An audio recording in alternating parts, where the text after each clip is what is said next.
Hello students, how are you? Welcome to Talent Classes. Today we are going to learn mathematics.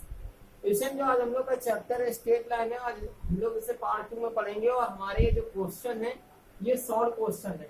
ये आपको जब भी मिलेंगे ये शॉर्ट क्वेश्चन में ही आपको मिलेंगे। किसमें मिलेंगे? शॉर्ट क्वेश्चन में मिलेंगे। देखिए फर्स्ट क्वेश्चन हमारा क्या हमसे कहा गया, find the equation of line pass through point. दो पॉइंट हमें दिए गए और हमसे कहा जाता है कि रेखा का समीकरण बता दीजिए। तो देखिए रेखा, जिसको हम इस वीडियो में हम लोग क्या कर रहे हैं, रेखा।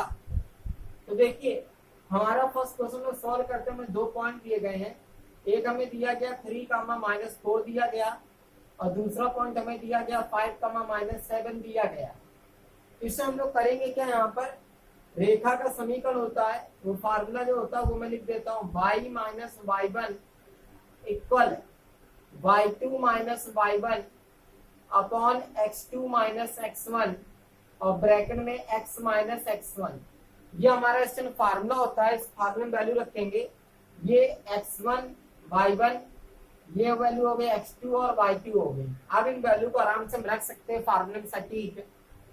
तो y माइनस y1 की वैल्यू -4 है, तो माइनस की जगह प्लस हो जाएगा, +4 हो गया इक्वल y2 की वैल्यू -7 है, y1 वैल्यू -4 है, तो माइनस जगह प्लस हो जाएगा अपॉन x2 की वैल्यू 5 है, x1 की वैल्यू आपकी 3 है, फिर x1 की वैल्यू आपकी 3 है। वेरिएबल नॉन वेरिएबल तो ऐड होते नहीं ना, ये सब तक होते हैं, वो वैसे लिखे रहते हैं। ये नंबर को जरूर ऐड कर लें, सब तक कर लें। तो आपका y + 4 इक्वल -7 और 4 सबसे करेंगे तो माइनस का 3 आया, 5 में 3 सबसे के 2 आ गया और यहाँ ब्रैकेट में x - 3 आपका चल रहा है। इसके नीचे हमने 1 लेट किया और क्रॉस मल्टीप्लिकेशन कर दिया, त्रियक गुणा कर दिया। तो 2 का आपने इसमें मल्टीप्लाई किया, 2 ब्रैकेट में y + 4 फिर इक्वल -3 और ब्रैकेट में x - 3। 2 का y में मल्टीप्लाई किया, आपका 2y आ गया और 2 का +4 मल्टीप्लाई किया तो 2 4 जा 8 हो गया इक्वल -3 का x में आपने मल्टीप्लाई किया तो -3x हो गया। -3 का -3 से आपने मल्टीप्लाई किया तो आपका माइनस का माइनस से मल्टीप्लाई किया प्लस आया और 3 का 3 में मल्टीप्लाई किया तो आपको क्या हो गया, 9 हो गया।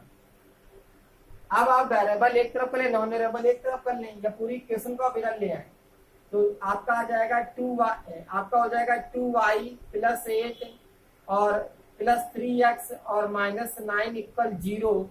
सीक्वेंस में लिखने 3x + 2y -9 में +1 सबके कर दीजिए तो माइनस का 1 आया और इक्वल 0। ये आपकी रेखा का समीकरण बन के आ गया। फिर हम लोग का नेक्स्ट क्वेश्चन क्या है, इसको देखते हैं। दूसरा क्वेश्चन हमें जो दूसरा क्वेश्चन दिया हुआ है वो ये क्वेश्चन दिया हुआ है, इफ पॉइंट, हमें 3 पॉइंट दिए गए a, 0, 0, b और एंड x, y। ये जिसने का कोलिनियर मतलब होता है समरेख, यानी ये 3 बिंदु क्या है, समरेख है और हमें सिद्ध करना है, प्रूव करना है x/a + y/b इक्वल 1। तो देखिए हम लोग सेकंड क्वेश्चन कैसे सॉल्व करेंगे। अब सेकंड नंबर में सॉल्व करने जा रहा हूँ। हम लोग 2 बिंदु ले लेते हैं, एक a, 0 लेंगे, दूसरा 0, b लिया हमने। तो हमने 2 बिंदु ले लिए, एक a, 0 लिया और दूसरा हमने क्या ले लिया, 0, b ले लिया। हमने रेखा का समीकरण का फार्मूला लगाया, क्योंकि जब भी 3 बिंदु कहे जाएं और आपसे कहा जाए कि सिद्ध कीजिए 3 बिंदु समरेख कोलिनियर कहे जाए तो आपको रेखा का ही समीकरण लगाना है, यानी लाइन ऑफ इक्वेशन का ही फार्मूला अप्लाई करना है।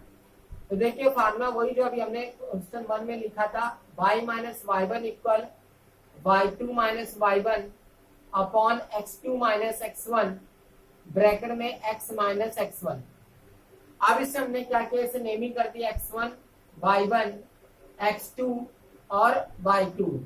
वैल्यू रख दीजिए तो y - y1 की वैल्यू आपकी 0 हो गई, y2 की वैल्यू b है, y1 की वैल्यू 0, x2 की वैल्यू 0 है, x1 की वैल्यू a है, फिर x लिखा, x1 की वैल्यू आपकी a है। तो y और 0 सबसे करेंगे तो y आ गया इक्वल b में 0 सबसे किया तो b आया, 0 - a तो -a हो गया और इधर आपका x - a चल रहा है। ओके स्टूडेंट, अब हम लोग यहाँ पर क्या करेंगे, इनका क्रॉस मल्टीप्लिकेशन कर लेते हैं। तो देखिए हम लोग जब क्रॉस मल्टीप्लिकेशन करेंगे तो इसका कैसे क्रॉस मल्टीप्लिकेशन होगा, इस माइनस ए का, या फिर ये माइनस ऊपर आप रख लीजिए, तो आपका इधर आ गया, ठीक है। 1 लिया, क्रॉस मल्टीप्लिकेशन किया तो ए वाई हो गया माइनस बी ब्रैकेट में एक्स माइनस ए, तो ए वाई इक्वल माइनस का बी एक्स, माइनस और माइनस का हमने मल्टीप्लाई किया तो प्लस हो गया, और बी का ए में किया तो बी ए हो गया। इस माइनस बी एक्स को आप इस साइड ले आइए, तो आपका आ जाएगा ए वाई प्लस का बी एक्स इक्वल बी ए। अब बी ए का आप दोनों में डिवाइड कर दीजिए, तो ए वाई अपॉन बी ए प्लस फिर आपका बी एक्स अपॉन बी ए इक्वल बी ए अपॉन बी ए। बी ए से बी ए कैंसिल होके 1 आ गया, बी से बी कैंसिल हो गया 1 आया, ए से ए कैंसिल हो 1 आया, तो आपकी इक्वेशन आ गई y upon B equal X upon A, sorry y upon B plus X upon A equal 1। यही क्वेश्चन आपको क्या करना था, प्रूफ करना था, और आपकी इक्वेशन क्या होगी, प्रूफ हो। इस और क्वेश्चन में आपके जब दिया। नेक्स्ट क्वेश्चन चलते हैं, क्वेश्चन 3 आपको जो दिया वो क्या दिया हुआ है। वीडियो में आप लास्ट तक बने रहे, तभी आपको कोई भी चीज क्लियर होगी। आपको दिया है लाइंस दी गई, मतलब 2 रेखा दे दी गई हैं, यानी 2 रेखा के समीकरण आपको दे दिए गए हैं, और ये कहा जा रहा है कि ये पैरेलल है, समांतर है। पैरेलल को हिंदी में कहते हैं समांतर, और इसका प्रतिबंध बताना है आपको। तो देखिए स्टार्ट करता हूं मैं तीसरे क्वेश्चन को।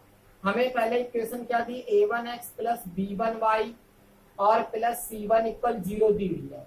इससे हम क्या करेंगे, m1 का मान निकाल लेंगे, क्योंकि जो हमारा पैरेलल का प्रतिबंध होता है उसका फार्मूला ये होता है m1 इक्वल m2 होता है। क्या होता है, m1 इक्वल m2 होता है।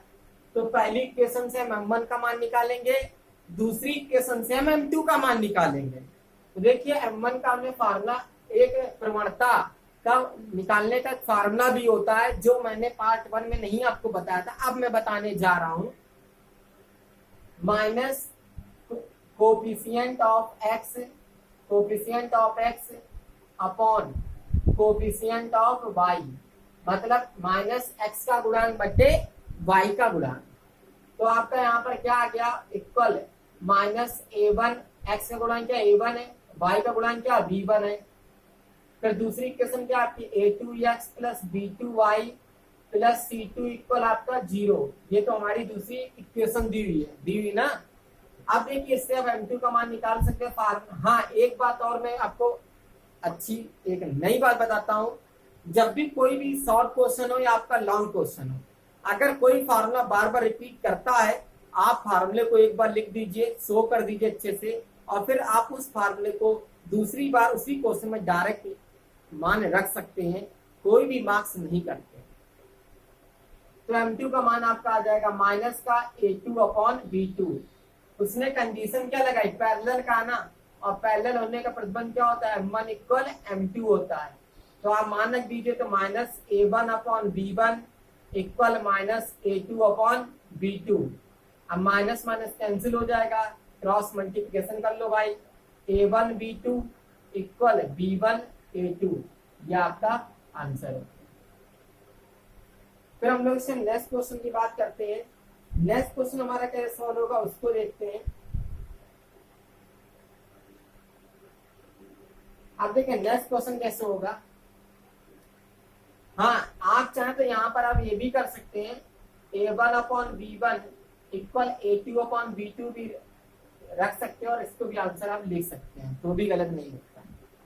फिर हम लोग का लास्ट क्वेश्चन इसी में है, क्वेश्चन 4। अभी और भी क्वेश्चन है। क्वेश्चन 4 में क्या कहा, ये भी वही क्वेश्चन है। अब परपेंडिकुलर कह रहा है, और इसकी जो कंडीशन होती है वो ये होती है m1 इंटू m2 इक्वल -1।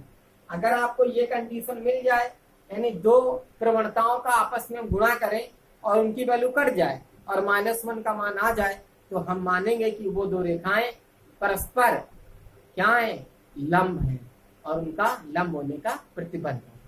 तो देखिए लास्ट क्वेश्चन देखते हैं, क्वेश्चन 4। हमें एक क्वेश्चन क्या दी है, 4x प्लस 9y और प्लस 21 इक्वल 0। ये इक्वेशन हमें दी हुई है। इस इक्वेशन में हम क्या करेंगे इस टाइम, सबसे पहले इस इक्वेशन में हम क्या करेंगे, इस इक्वेशन में m1 की वैल्यू निकालते हैं। फार्मूला यही लगेगा, minus coefficient of x upon coefficient of y. अब देखिए इसने मान रखा माइनस कोफिशिएंट ऑफ एक्स क्या 4 है और कोफिशिएंट ऑफ वाई क्या 9 है। तो m1 की वैल्यू आपकी क्या आ गई -4/9 आ गई। दूसरी इक्वेशन आपको क्या दी है 27x minus 12y plus 10 equal 0 दिया हुआ है ना। आप देखिए इसमें m2 की वैल्यू आप निकाल लीजिए तो आपकी आ जाएगी -27 अपॉन -12, तो माइनस और माइनस कैंसिल हो जाएगा, 27/12 आपका आ गया।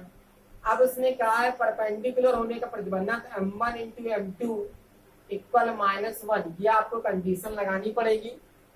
अब इस कंडीशन में आप मान रख दीजिए m1 का मान क्या -4/9, m2 का मान क्या है 27/12 इक्वल -1 चल रहा है। 9 1 जा 9, 9 3 जा 27, 4 1 जा 4, 4 3 जा 12, 3 से 3 कैंसिल हुआ तो 1 आ गया, तो -1 इक्वल -1 ये आपका प्रतिबंध है। ओके स्टूडेंट, नेक्स्ट क्वेश्चन में चलते हैं। अगर हमसे दो रेखाएं दी जाए और हमसे कहा जाए कि कोण ज्ञात कर दीजिए, एंगल ज्ञात कर दीजिए, बड़े अच्छे क्वेश्चन है, श्योर पूछ दिए जाते हैं। तो देखिए कैसे सॉल्व होंगे इसको हम बताते हैं आपको।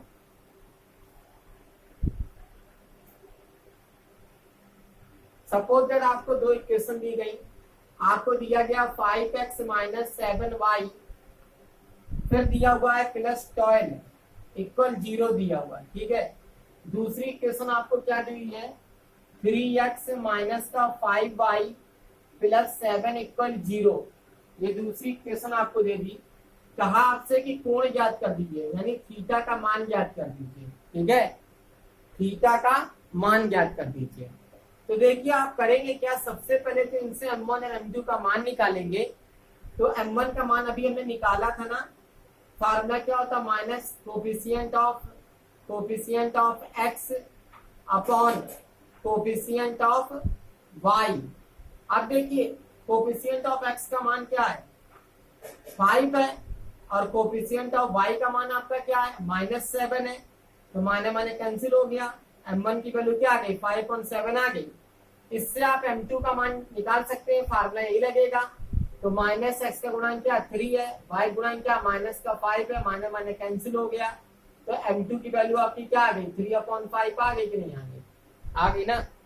अब ये m1 का मान आपका आ गया 5.7 आ गया, m2 का मान 3/5 आ गया। हमसे कोण पूछा जा रहा है ना, तो देखिए जब कोण पूछा जाएगा तो थीटा का फार्मूला होता है, क्या होता है tan इनवर्स ब्रैकेट में फार्मूला है m1 फार्मूला क्या है m1 minus m2 upon 1 plus m1 into m2, ये हमारा थीटा का फार्मूला है। ओके स्टूडेंट, अब देखिए हम लोग करते क्या, इस फार्मूले में m1 और m2 का मान रखते हैं। इसे मान कैसे रखेंगे, वैल्यू कैसे रखेंगे। आपकी m1 की जो वैल्यू है वो m1 की वैल्यू कितनी आपको दी है 5.7 दी है, m2 की वैल्यू कितनी दी है 3/5 दी है।